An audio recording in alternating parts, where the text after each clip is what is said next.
नमस्कार साथियों, मयूर online classes में आपका स्वागत है। अपन अब तक ईथर के रासायनिक गुणों के बारे में पढ़ चुके थे, फिनॉल के रासायनिक गुणों के बारे में पढ़ चुके थे। आज अपन ईथर के बारे में पढ़ेंगे। तो सबसे पहले अपन बात करते हैं ईथर बनता क्या है। तो सबसे पहले इनका सामान्य परिचय देखते हैं।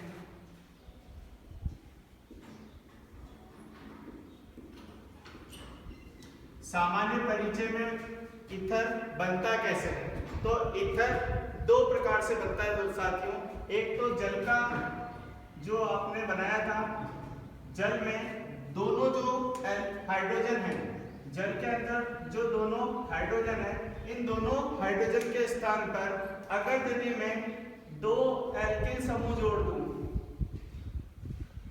दोनों हाइड्रोजन के स्थान पर दो एल्किल समूह जोड़ दूं, तो इसे ही बोलते हैं ईथर। तो ईथर किसका रूप है? तो जल का डाई-एल्किल व्युत्पन्न। ईथर क्या है? जल का डाई-एल्किल व्युत्पन्न है। दूसरा मैं क्या कर सकता हूं? अल्कोहल है, तो अल्कोहल का निर्जलीकृत रूप है। निर्जलीकृत रूप है। कैसे हुआ? तो देखिए, ये अल्कोहल है ROH प्लस HOR, अल्कोहल, ये भी अल्कोहल, इसको उल्टा कर दिया। इसमें से मैं एक जल का अणु बाहर निकाल दूं। निर्जलीकरण मतलब क्या होता है? जल के अणु को बाहर निकालना। तो इसमें से एक जल का अणु बाहर निकाल दूंगा, तो मेरे को मिलेगा क्या? ROR। इसी को क्या बोलते हैं? ईथर। तो ईथर है क्या? तो ईथर जल का डाई-एल्किल व्युत्पन्न है। दूसरा ईथर क्या है? तो ईथर अल्कोहल का निर्जलीकृत रूप है। इसके बाद में अपन बात करते हैं साथियों ईथर का नामकरण। तो ईथर का नामकरण अपन दो प्रकार से करते हैं। एक तो सामान्य पद्धति में, सामान्य पद्धति, इसी को क्या बोलते हैं? रूढ़ पद्धति। और दूसरा अपन पढ़ेंगे IUPAC पद्धति। तो सबसे पहले मैं बात कर रहा हूं सामान्य पद्धति या रूढ़ पद्धति। इससे पहले बात करते हैं ईथर को अपन लिख कैसे सकते हैं? ROR से। अगर यदि ROR से लिखा तो इस प्रकार के ईथर को सरल ईथर बोलते हैं, सरल या सम्मित ईथर बोलते हैं। और इसका जो रूढ़ पद्धति में नाम होता है, इसको बोलते हैं डाई-एल्किल, डाई-एल्किल ईथर। इसका रूढ़ पद्धति में नाम क्या होगा? तो डाई-एल्किल ईथर होगा। ईथर दो होते हैं, एक ROR, जब दोनों एल्किल समूह क्या हो? समान हो, सामान्य पद्धति में डाई-एल्किल ईथर, और इसी को सरल ईथर या सम्मित ईथर। दूसरा होता है ROR', इसमें दोनों एल्किल समूह अलग अलग होते हैं, तो इसे सरल को क्या बोला? मिश्रित। सरल से क्या बन जाएगा? मिश्रित। और सम्मित से क्या बनेगा? असम्मित। इसे मिश्रित ईथर बोलते हैं या असम्मित ईथर बोलते हैं। इसका नाम अंग्रेजी वर्णमाला में जो एल्किल समूह पहले आएगा उसका नाम लिखेंगे।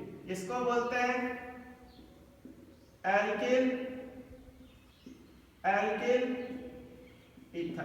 पहले वाला जो एल्किल है ये अंग्रेजी वर्णमाला में पहले आएगा, और बाद वाला जो एल्किल है वो अंग्रेजी वर्णमाला में बाद में आएगा। उदाहरण के माध्यम से मैं बताने जा रहा हूं।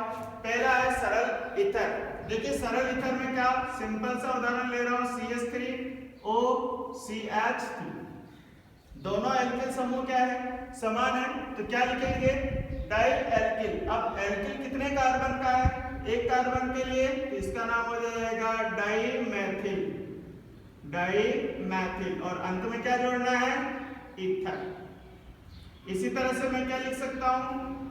दोनों साइड से एक कार्बन वाला था, अब दोनों साइड से दो कार्बन वाले जोड़ देते हैं, C2H5O C2H5। दो कार्बन का है, मैथिल की जगह क्या आ जाएगा? क्या आएगा? बोलो फटाफट से, एथिल। तो इसका नाम हो जाएगा डाई एथिल ईथर।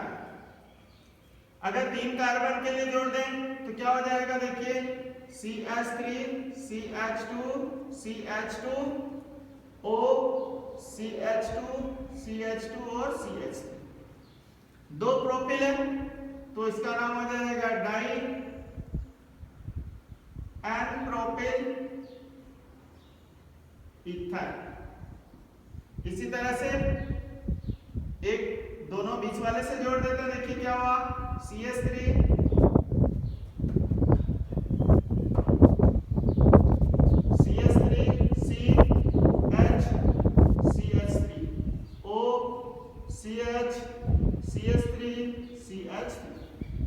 बीच वाले कार्बन का जुड़ गया है तो प्रोपिल ही है, इसलिए इसका नाम हो जाएगा डाई आइसोप्रोपिल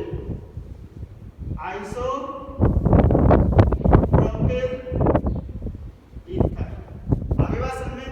इसी तरह से 4 कार्बन हो तो डाई ब्यूटिल, पहले डाई एन ब्यूटिल, फिर डाई आइसोब्यूटिल और डाई टेट्रिक ब्यूटिल अलग अलग हो सकते हैं, जैसे कि मैंने ले लिया CH3C CH3 CH3, इसको बोलते हैं तृतीयक ब्यूटिल। ये समूह क्या है, तृतीयक ब्यूटिल है। और इसको मैंने एक और जोड़ दिया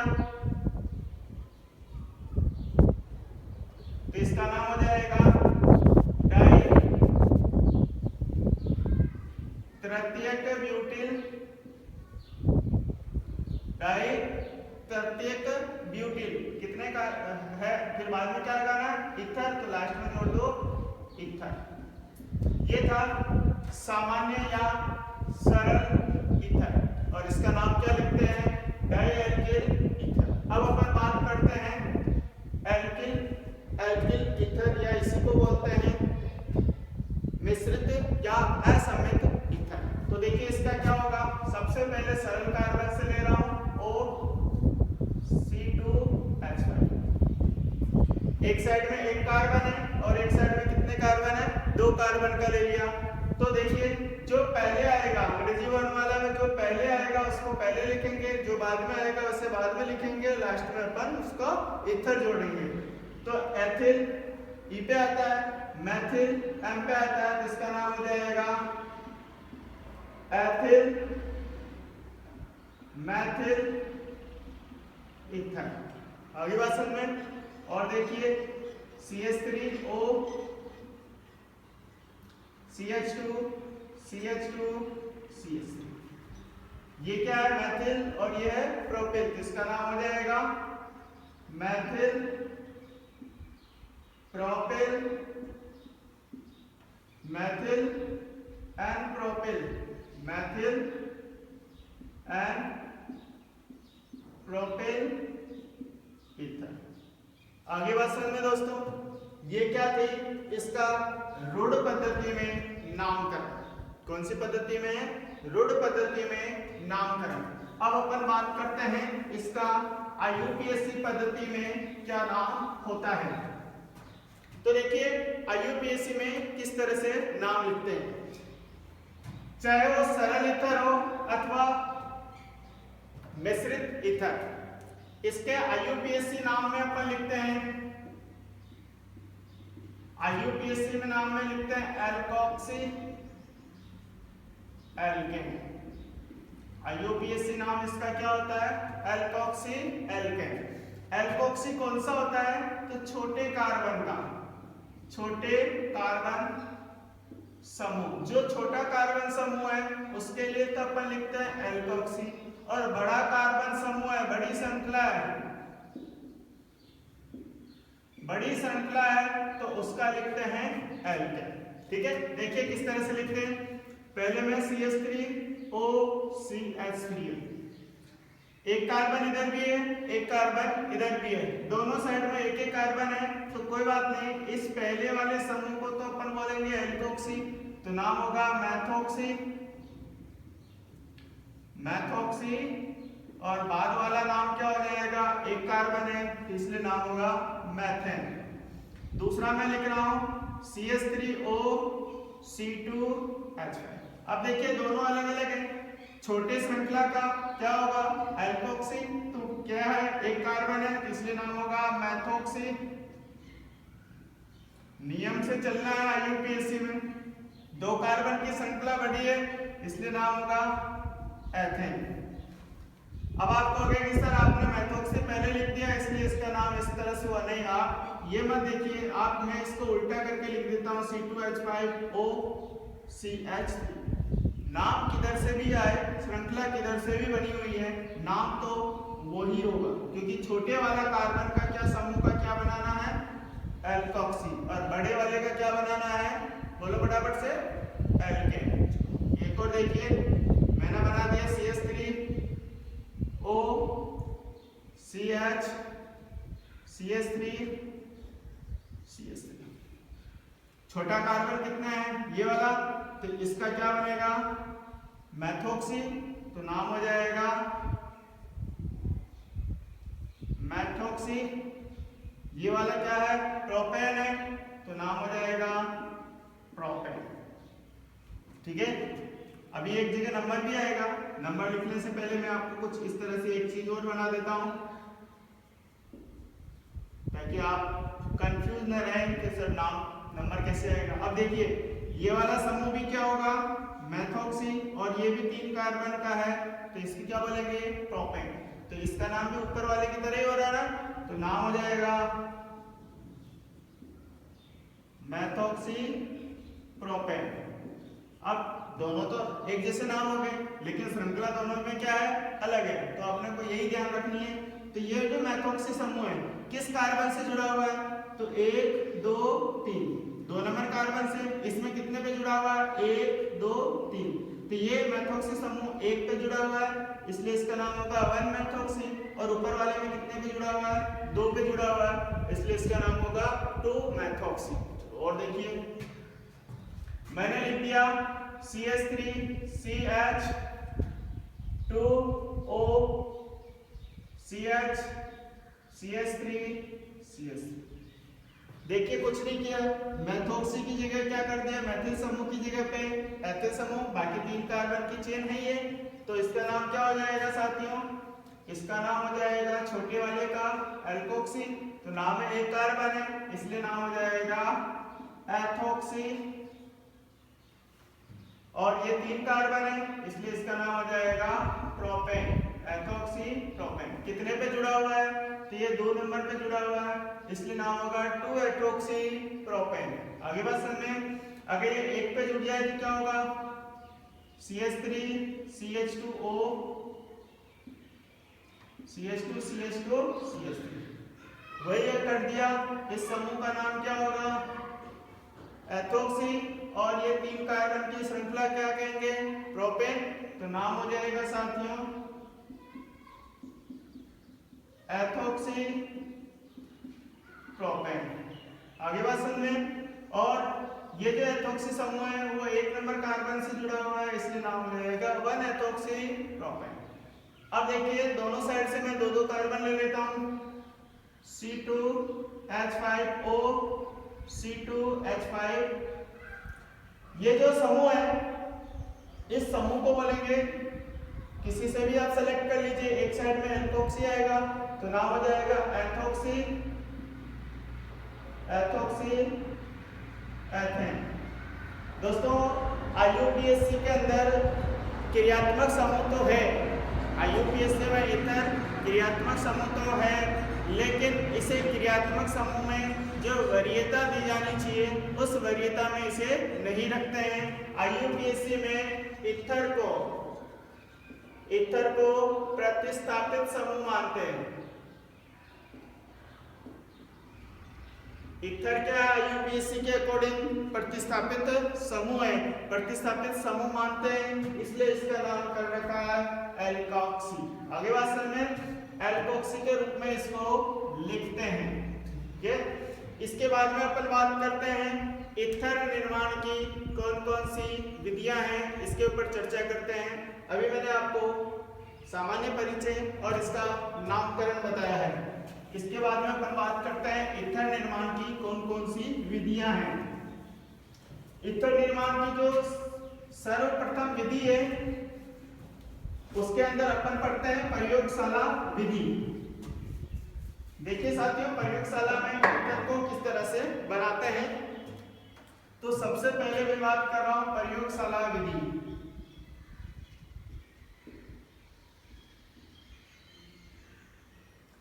प्रयोगशाला में ईथर को किस तरह से बनाते हैं।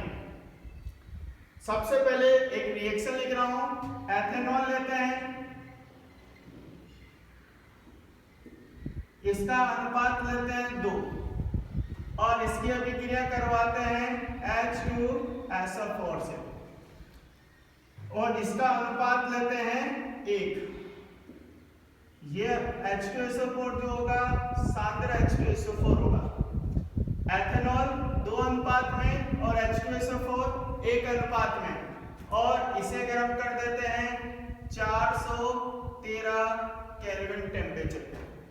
जब आप 413 केल्विन टेम्परेचर पे इसे गर्म करते हैं तो यहाँ से 2 जो अणु है, अभी मैंने बताया था अल्कोहल का निर्जलीकृत रूप है, तो इसमें से 2 जल के अणु में 2 अल्कोहल में से 1 जल का अणु क्या होगा, बाहर निकल जाएगा और बदल जाएगा CH3 CH2O CH2 CH3+H2। यहाँ इस अभिक्रिया में H2SO4 उत्प्रेरक है। H2SO4 क्या है, उत्प्रेरक है। बनने वाला जो जल है यह इस अभिक्रिया में H2SO4 को तनु करता जाए। यहाँ टेम्परेचर बहुत ही इंपॉर्टेंट है, इसलिए अपने को टेम्परेचर का बहुत ही ध्यान रखना है। देखिए सबसे पहले एक पात्र लेते हैं साथियों, इसको बोलते हैं राउंड बॉटम फ्लास्क, और इसके अंदर भर देते हैं अपन जो अपना ले रखा है ethanol plus C2H5OH plus H2SO4। किस अनुपात में है, तो अनुपात मैंने लिख दिया है 2 अनुपात 1 में। यहाँ कॉर्क लगा देते हैं। इस कॉर्क के अंदर से अपन एक थर्मामीटर पास करेंगे, क्योंकि थर्मामीटर बहुत ही इंपॉर्टेंट है। अभी मैंने बताया था इस अभिक्रिया में टेम्परेचर बहुत ही अपना इंपॉर्टेंट रोल करता है। ये है आपका थर्मामीटर। इसके बाद में अपन बात करते हैं, एक चीज और लगा देते हैं कि अगर यदि इसमें से कोई चीज बाहर निकलेगी तो वह गैस कहाँ जाएगी, और इसके अंदर ये लगा देते हैं संघनित्र।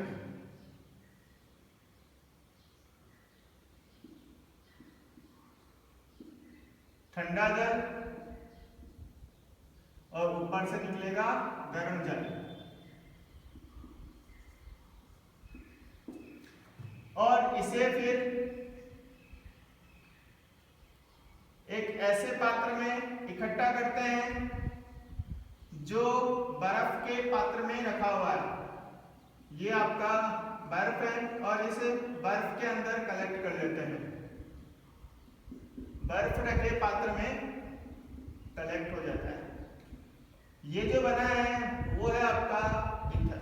ठीक है दोस्तों, डायग्राम बिल्कुल इजी से है। यहाँ स्टैंड लगा देते हैं और ये है आपका बालू उष्मक।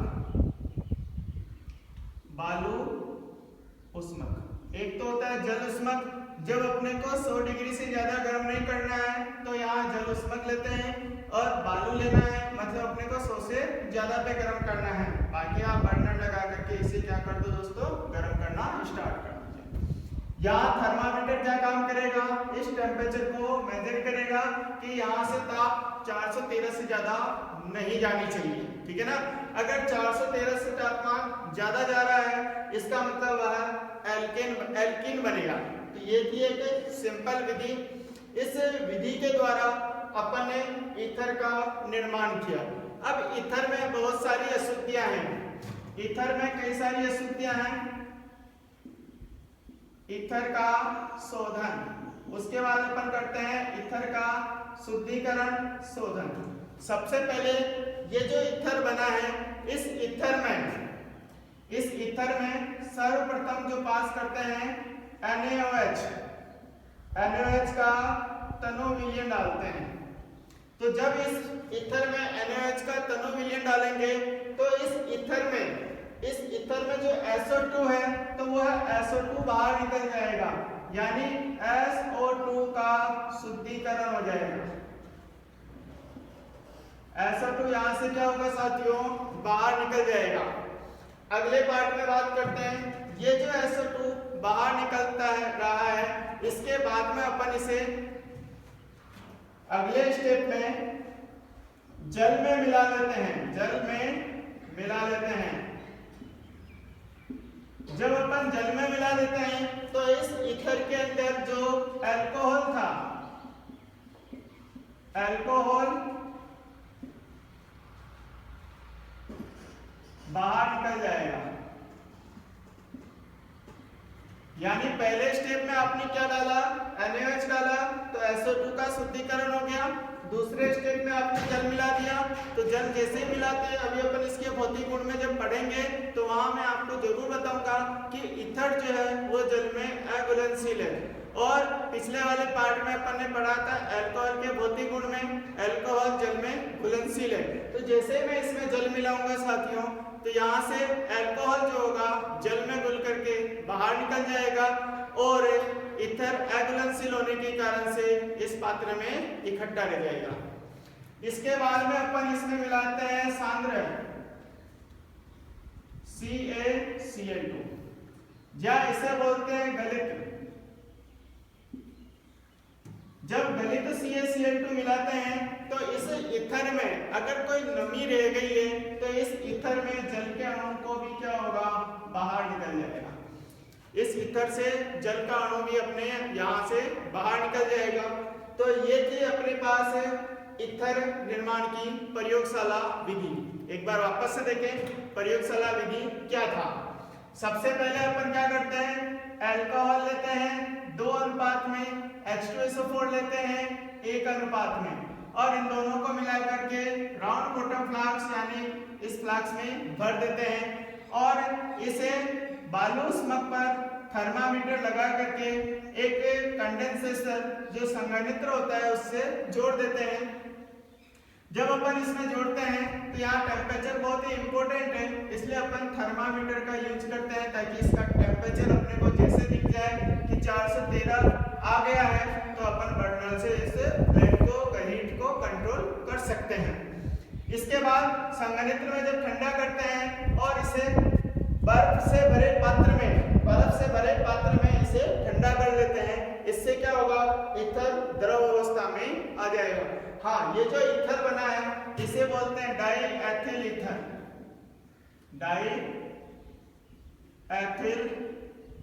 ईथर। और इसका जो टेम्परेचर होता है वो होता है 307.6 केल्विन। ये इसका बॉइलिंग पॉइंट होता है दोस्तों, बॉइलिंग पॉइंट बहुत ही कम होता है, इसलिए इसे बर्फ से भरे पात्र में वापस से ठंडा करते हैं। इसमें अशुद्धि कौन कौन सी रहती है, तो अशुद्धि रहती है SO2 की, दूसरे नंबर पे रहती है C2H5OH की, और तीसरे नंबर पे रहती है H2O। ये सारा का सारा अशुद्धि है। तो सबसे पहले अपन SO2 की अशुद्धि दूर करते हैं। जब अपन NaOH का तनु विलयन इसमें डालते हैं तो ऐसे SO2 तनु NaOH से क्रिया करके बाहर निकल जाता है। हाँ, कई बार कंपटीशन एग्जाम में दोस्तों पूछ लेता है कि यहाँ जो सल्फर का प्रोडक्ट निकलेगा वो कौन सा होगा, तो सल्फर का प्रोडक्ट एक बार रिएक्शन लिख देता हूँ NaOH प्लस SO2। जब अपन इसकी रिएक्शन करवाएंगे तो आपको मिल जाएगा Na2SO3 प्लस H। तो ये है सोडियम सल्फाइड। देखिए क्या बना, सोडियम सल्फाइड। तो सोडियम सल्फाइड के रूप में ये बाहर निकल जाता है। दूसरा है, अगर इसमें जल मिला दें तो अल्कोहल बाहर निकल जाएगा। ये अपन भौतिक गुणों में पढ़ेंगे। अल्कोहल हाइड्रोजन बंध के कारण से जल में घुलनशील है, जबकि ईथर में हाइड्रोजन बॉन्ड नहीं होने के कारण से वह जल में अघुलनशील है। लेकिन अल्कोहल और ईथर दोनों ही कार्बनिक विलायक है, इसलिए आपस में एक दूसरे में घुलनशील है। आगे बात समझ में। तो यहाँ से जल को निकालने के, अल्कोहल को निकालने के लिए जल मिला देंगे, दो अलग अलग लेयर बन जाएगी। देखिए किस तरह से लेयर बनेगी। मान लो ये आपका पात्र है, इस पात्र में आपने ईथर ले रखा था और अल्कोहल भी था उसमें मिश्रित। अब उसमें आपने जल मिला दिया, तो जैसे आपने जल मिलाया तो आपको उसमें दो सतह बनते हुए दिखेगी। जो ऊपर वाला सतह है वो तो होगा ईथर का, और नीचे वाला जो सतह है वो H2O का होगा। ठीक है, H2O प्लस C2H5OH इसका होगा। आगे बात समझ। अब आप कहोगे कि सर ईथर तो भारी होगा। हाँ बिल्कुल साथियों, ईथर जरूर अणुभार में भारी है, लेकिन जल और एथेनॉल में क्या है, हाइड्रोजन बंद होने के कारण से उसके अणु बहुत पास पास आ जाते हैं, इसलिए उसका बॉइलिंग पॉइंट बढ़ जाता है ईथर की तुलना में। और ईथर एक हल्का पदार्थ है, जल और इसकी तुलना में इसका गलनांक उतना कम होता है। तीसरे नंबर पे अगर इसके अंदर गलित फ्यूज निर्जलीकृत CaCl2 डाल दें तो इसमें से जल भी क्या होगा, बाहर निकल जाएगा साथियों। ये थी अपने ईथर निर्माण की कौन सी विधि, प्रयोगशाला विधि। नेक्स्ट अपन बात करते हैं ईथर निर्माण की ही औद्योगिक विधि के बारे में। जो ईथर निर्माण की औद्योगिक विधि है उसमें भी अपन यही काम करने वाले हैं। थोड़ा सा डायग्राम चेंज होता है और कुछ भी नहीं है। तो सबसे पहले ईथर का भभका नामक उपकरण होता है। पहले मैंने अल्कोहल में बताया था कॉफी का भभका, यहाँ होता है ईथर का भभका। जो रिएक्शन अपन ने वहां राउंड बॉटम फ्लास्क में करवाई थी वही रिएक्शन अपन यहाँ ईथर के भभके में करवाएंगे। ये है आपका ईथर का भभका। इसके अंदर क्या होगा, तो इसके अंदर होगा C2H5OH और क्या होगा H2SO4। इसे क्या बोलते हैं, तो इसे बोलते हैं साथियों ईथर का भभका। ईथर का भभका, इस उपकरण को बोलते हैं ईथर का भभका। यहां से जब ये रिएक्शन होगी इसके बाद में इस रिएक्शन से निकलने वाली जो वाष्प है, वाष्प को अपन दूसरे पात्र में पास करेंगे और दूसरे पात्र में ऊपर से तनु NaOH डालेंगे, तनु NaOH। देखिए ईथर यही बन जाएगा। इस पात्र में अपन डालेंगे तनु NaOH। देखिए क्या किया, ईथर का शोधन वाला काम कर रहा कि नहीं आ रहा, NaOH द्वारा इसका क्या कर लेंगे, शोधन कर लेंगे। तो जैसे इसमें वाष्प आ रही नीचे से और ऊपर से डाला अपन ने क्या, NaOH, तो यहाँ जो अवरोधक है इस अवरोधक के बीच में से वाष्प ऊपर जाएगी और तनु NaOH यहाँ आएगा, तो यहाँ से आपको क्या बाहर निकल जाएगा, तो इस पात्र में आपको मिल जाएगा क्या दोस्तों, SO2 का शोधन। इस पात्र से आपको क्या मिल जाएगा दोस्तों, SO2 का क्या हो जाएगा, शोधन हो जाएगा। अब इस पात्र से जो वाष्प ऊपर से निकल चुकी है, जो वाष्प ऊपर से निकल जाएगी उसके अंदर SO2 नहीं होगा। उस पात्र में क्या होगा, उस पात्र में कौन सी अशुद्धि थी, जल और अल्कोहल की। तो बस इसे क्या कर लेंगे, अगले पात्र में डालेंगे। अगला जो पात्र होगा उसके अंदर ये आपका संघनित्र होगा।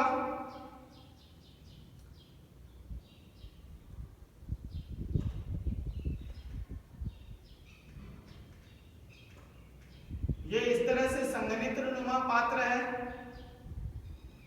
जहां ईथर का गलनांक क्वथनांक कम होने के कारण से, ईथर का गलनांक क्वथनांक कम होने के कारण से ईथर ऊपर चला जाएगा, जबकि जल और अल्कोहल का गलनांक क्वथनांक ज्यादा होने के कारण से जल नीचे के साथ बाहर निकल जाएगा।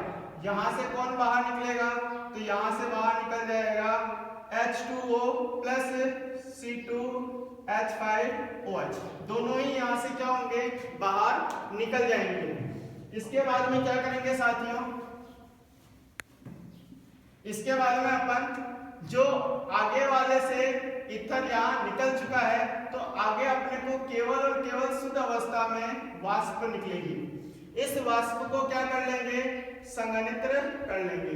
इस वाष्प को क्या कर लेते हैं, संघनित्र कर लेते हैं, प्रभाजी आसवन द्वारा इसे अलग कर लेते हैं। ये आपका प्रभाजी कॉलम है, इसको बोलते हैं प्रभाजी कॉलम। इस प्रभाजी कॉलम के अंदर इसे अपन इकट्ठा कर लेंगे और इसके बाद में यही जो अपना होगा शुद्ध ईथर होगा। कौन सा ईथर होगा? शुद्ध ईथर। तो इसमें क्या किया, औद्योगिक विधि में रिएक्शन वही है साथियों जो पहले लिखा था। औद्योगिक विधि में क्या होता है, अलग अलग चेंबर बने होते हैं, अलग अलग चेंबर में एक ही प्रोसेस के थ्रू वो ईथर आगे से आगे चलता जाएगा। यहाँ ईथर की वाष्प है, इस ईथर की वाष्प में SO2 भी है, इस ईथर की वाष्प में अल्कोहल भी है और जल भी है। फिर इसमें अपन ने तनु NaOH डाल दिया, मतलब SO2 का क्या कर दिया, शोधन कर दिया। SO2 का क्या कर दिया, शोधन कर दिया। अब जब ये वाष्प आगे जाएगा तो इसे बोलते हैं प्रभाजी आसवन, इसे बोलते हैं प्रभाजी आसवन। यहाँ प्रभाजी आसवन होगा और H2O और एथेनॉल का जो गलनांक क्वथनांक है वो ज्यादा होने के कारण से ये यही इकट्ठा हो जाएगा। आगे बात समझ में, केवल और केवल ईथर जाएगा आगे, ईथर की वाष्प। और प्रभाजी कॉलम में क्या होगा, संघनित्र लगा होने के कारण से, ये संघनित्र है, इस संघनित्र लगे होने के कारण से केवल और केवल अपने को ईथर ही मिलेगा। ये है आपका ईथर निर्माण की प्रयोगशाला विधि। इसके बाद में अपन तीसरी विधि की ओर चलते हैं और उस विधि का नाम है अन्य विधि। अन्य विधि भी अपने लिए बहुत ही इंपॉर्टेंट है क्योंकि एग्जाम में आता है और आपने नाम सुना होगा विलियमसन ईथर संश्लेषण, बहुत ही इंपॉर्टेंट विधि है। तो उन्हीं विधियों के द्वारा अपन आगे इसे फॉरवर्ड कर रहे हैं। हाँ, तो अब देख लेते हैं तीसरे नंबर पे है अन्य विधि। फिर दूसरी विधि कौन सी थी, औद्योगिक विधि।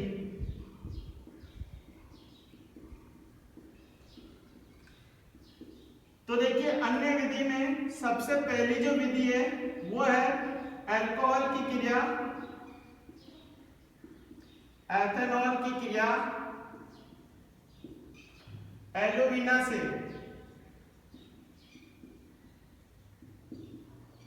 एलुमिना की क्रिया एथेनॉल से करवा देते हैं तो ईथर बनता है। देखिए किस तरह से बनता है, C2H5OH, इसकी अभिक्रिया करवा दी Al2O3C।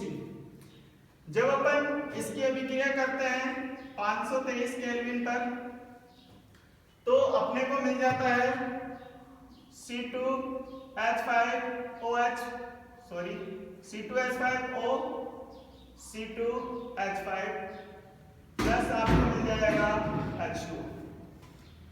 यहाँ टेम्परेचर बहुत ही इंपॉर्टेंट है, आपको कई बार बोल रखा है। अगर यदि यहाँ टेम्परेचर आप 553 ले लेते हैं तो आपको मिल जाएगा क्या, CH2 double bond CH2 plus H2 और यही रहेगा आपका रिजेंट Al2O3 C2H5OH। पहले वाले पद में अगर टेम्परेचर कम है तो इसमें जो रिएक्शन होगी वो रिएक्शन है SN अभिक्रिया। कौन सी अभिक्रिया है साथियों, SN अभिक्रिया। और दूसरे वाली जो रिएक्शन है जिसमें आपको एल्कीन मिल रहा है वह अभिक्रिया है विलोपन, विलोपन अभिक्रिया। मैंने आपको जो चैप्टर है उसमें SN अभिक्रिया वर्सेस विलोपन अभिक्रिया बताया था। SN अभिक्रिया जो होती है निम्न टेम्परेचर पे होती है, जबकि विलोपन अभिक्रिया जो होती है उच्च ताप पर होती है। हमेशा याद रखो अल्कोहल विलोपन अभिक्रिया के द्वारा एल्कीन बनाता है, जबकि अल्कोहल प्रतिस्थापन अभिक्रिया के द्वारा ईथर बनाता है और अन्य भी कई प्रोडक्ट बनाते हैं। तो ये थी अल्कोहल से ईथर निर्माण की अन्य विधि में। दूसरी नंबर पे बात करता हूं। दूसरे नंबर पे अगर अल्कोहल की क्रिया, अगर सॉरी, अगर एल्किल हैलाइड की क्रिया, एल्किल हैलाइड की क्रिया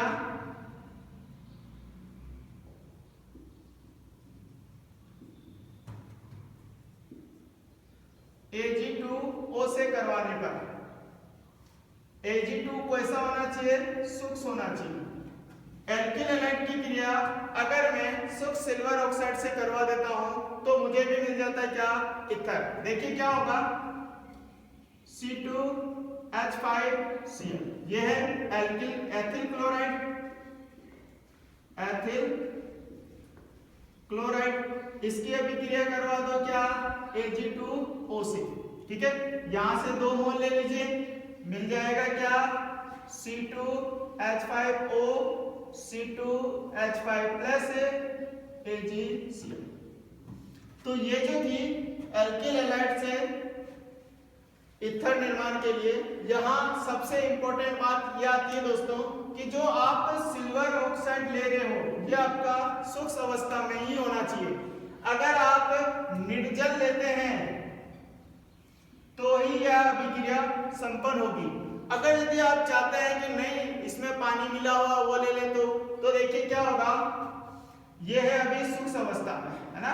शुष्क को निर्जल को एक ही बात है। अगर मैं यहाँ पे जलीय ले लेता हूं, जलीय Ag2O, तो ऐसी स्थिति में यह अभिक्रिया जो होगी एल्कोहल का निर्माण हो जाएगा C2H5Cl प्लस Ag2, यहां से आपको मिल जाएगा क्या, C2H5OH प्लस मिल जाएगा AgCl।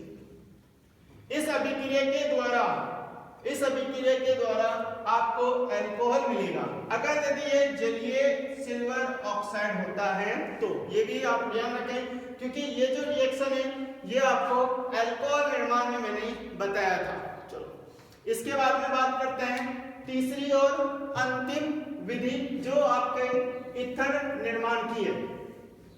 अगली हेडिंग डाल दें कॉपी में, विलियमसन ईथर संश्लेषण। बहुत ही इंपॉर्टेंट है क्योंकि जो अभिक्रिया के अंदर नाम आ जाता है वैज्ञानिक का वो अभिक्रिया अपने लिए इंपॉर्टेंट होती है। तो आप कॉपी में हेडिंग डालें, विलियमसन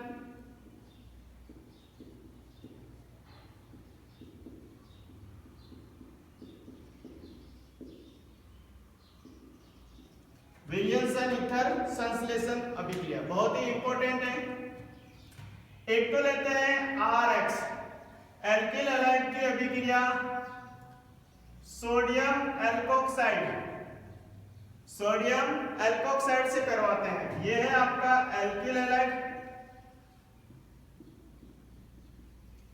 और यह है आपका सोडियम एल्कोक्साइड,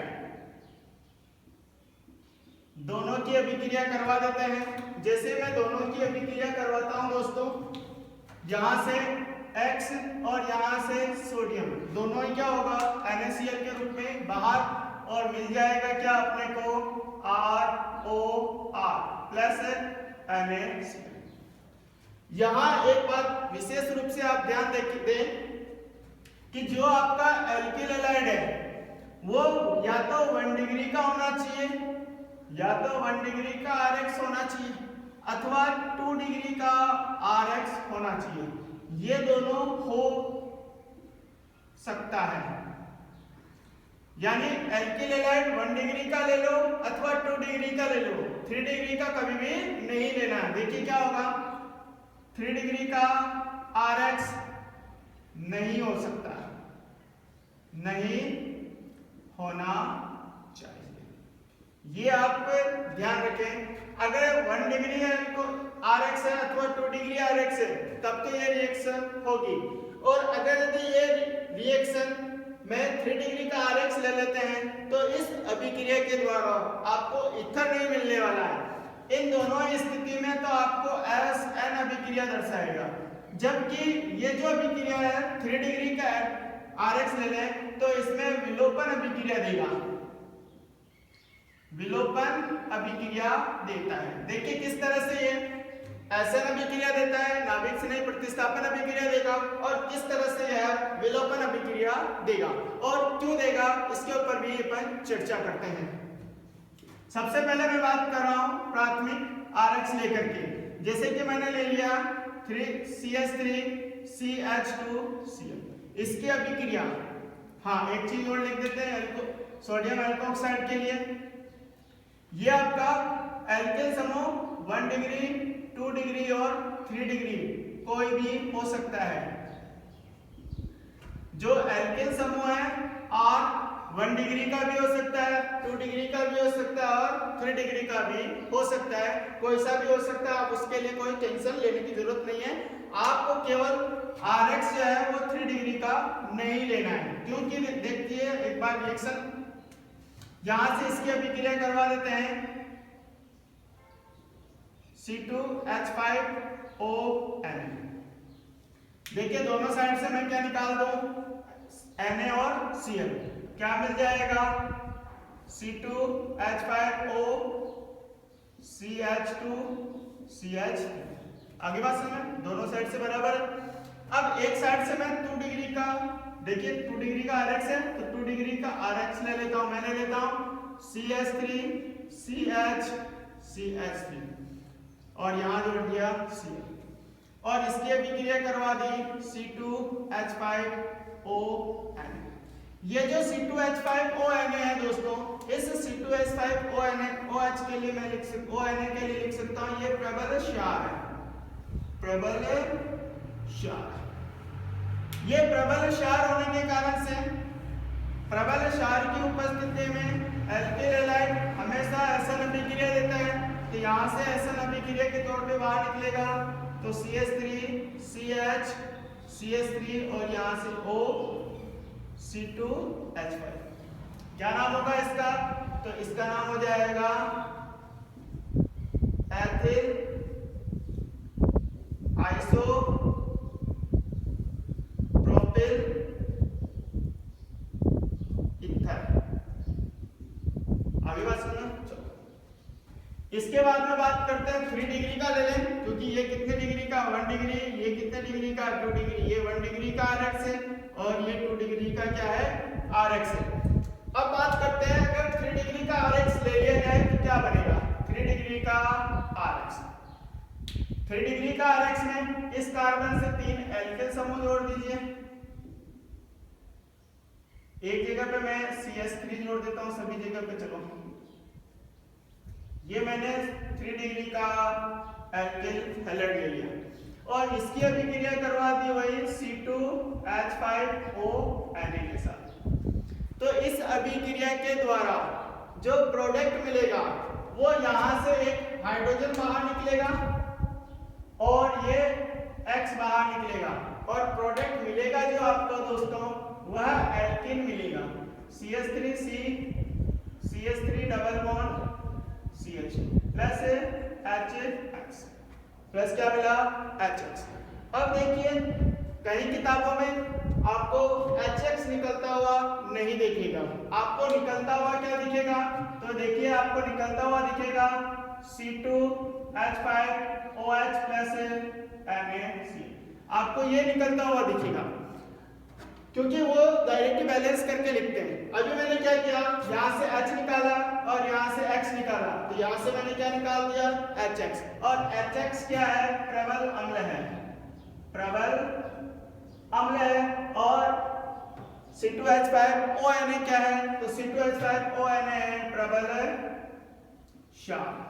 ये क्या है आपका प्रबल क्षार। अब आप ही बता दीजिए क्या होगा, प्रबल अम्ल और प्रबल क्षार क्या एक ही अभिक्रिया में एक साथ रह सकते हैं क्या, नहीं रह सकते ना, तो बस उन दोनों के बीच में अभिक्रिया करवा करके लिख दी गई है C2H5ONA प्लस HX, यहाँ X है ना, हाँ, तो यहां से क्या होगा Na और X बाहर निकल गया तो क्या बना NaX, और यहाँ से C2H5O और ये H, तो इसको जोड़ करके बना दिया C2H5OH। ये तो बन गया अल्कोहल और उधर से बना दिया क्या NaX। तो बात ये प्रश्न उठते दिमाग में, जब आप 3 डिग्री का RX नहीं ले सकते हैं तो क्या 3 डिग्री का ईथर भी नहीं बना सकते हैं?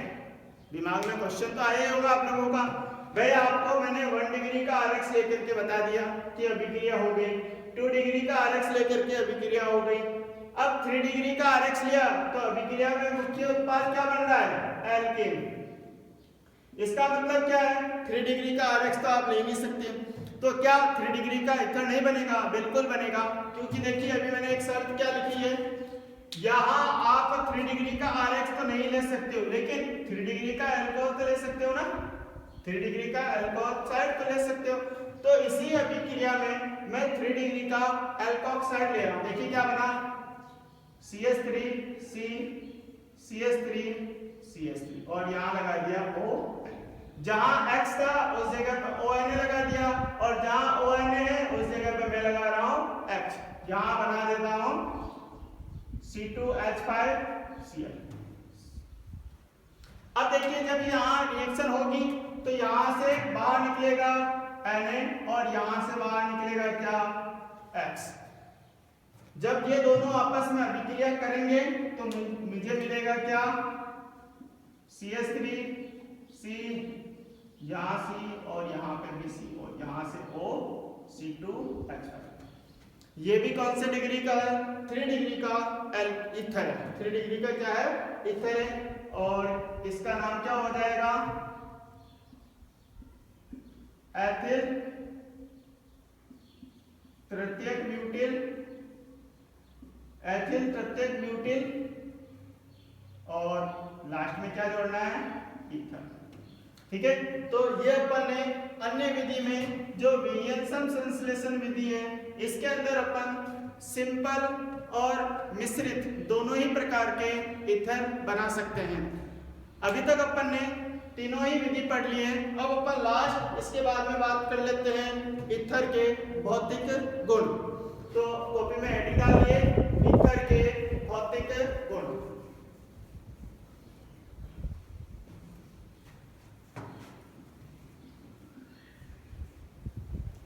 देखिए ईथर के जो भौतिक गुण हैं वो मैं आपको डाई एथिल ईथर के बारे में बताने वाला हूं। डाई एथिल ईथर के भौतिक गुण लिखा रहा दोस्तों, क्योंकि अपने सिलेबस में 11वीं 12वीं का चाहे एनसीईआरटी हो चाहे आरबीएससी हो, आपके यही आते हैं। सबसे पहले बात करता हूं, ईथर जो होते हैं रंगहीन होते हैं, गंधयुक्त होते हैं, मीठी गंध युक्त होते हैं। इसकी गंध कैसी होती है? ईथर की मीठी होती है। जल में अघुलनशील होते हैं, जल में अघुलनशील होते हैं। ऑर्गेनिक सॉल्वेंट में घुलनशील होते हैं। ऑर्गेनिक सॉल्वेंट बोले तो अल्कोहल, बेंजीन, एसीटोन वगैरह में ये घुलनशील है, और इसको अधिक सूंघने से बेहोशी उत्पन्न होती है, स्वापक का कार्य करता है दोस्तों। अब बात करते हैं बंध कोण के बारे में, bond angle. Die ethyl ether, ethanol और जल, यहां मैं लिख रहा हूं ये आपका जल है, इसके अंदर दोनों हाइड्रोजन है, इसके ऊपर ये लोन पेयर है। जबकि डाई एथिल ईथर में क्या कंडीशन है? यहाँ भी C2H5 है और ये समूह भी C2H5 समूह। यहाँ आपका लोन पेयर है। अब देखिए क्या हुआ, बंध कोण जहाँ जल में 104 डिग्री 104.5 डिग्री का है, वहीं ईथर के अंदर जो बंध कोण है वो 110 डिग्री का है। यहाँ ऑक्सीजन परमाणु की दोनों में संकरित अवस्था sp3 होती है साथियों, और इसकी ज्यामितीय संरचना चतुष्फल की होती है। फिर किस कारण से ये बंध कोण इतना बड़ा हो गया? तो उसका कारण है कि ये जो एल्केन समूह है, ये एल्केन समूह बड़े होने के कारण से, बड़े आकार के होने के कारण से इन दोनों समूह में क्या हुआ? प्रतिकर्षण हुआ। इन दोनों समूह में क्या हुआ? दो एल्केन समूह बड़े आकार के हैं, और बड़े आकार के होने के कारण से इनमें प्रतिकर्षण हुआ, और प्रतिकर्षण होने के कारण से यह बंद कोण जितना होना चाहिए 109 डिग्री 28 मिनट उससे भी क्या हो जाता है, ज्यादा हो जाता है। होना कितना चाहिए, मैक्सिमम 109 डिग्री 28 मिनट का होना चाहिए। जल में कम क्यों है, तो जल में है ये जो लोन पेयर है, इन लोन पेयर और लोन पेयर में वैलेंस शेल, आपको याद होगा valence shell electron pair repulsion theory, VSEPR सिद्धांत के अनुसार लोन पेयर में प्रतिकर्षण सबसे ज्यादा होता है। यहाँ भी लोन पेयर में प्रतिकर्षण तो है, लेकिन एल्केन समूह बड़े आकार का है, इसलिए इन बड़े आकार के समूह में प्रतिकर्षण ज्यादा हो गया और ज्यादा होने के कारण से यह बंद कोण बढ़ गया। इसी तरह से जितना बड़ा एल्केन समूह होगा उतना ही बंद कोण क्या होगा, ज्यादा होता जाएगा। आज के लिए दोस्तों इतना ही। अगला जो पार्ट है वो अपना लास्ट पार्ट होगा, देन उसके बाद ये चैप्टर खत्म हो जाएगा। उस पार्ट में अपन ईथर के रासायनिक गुणों का अध्ययन करेंगे। धन्यवाद।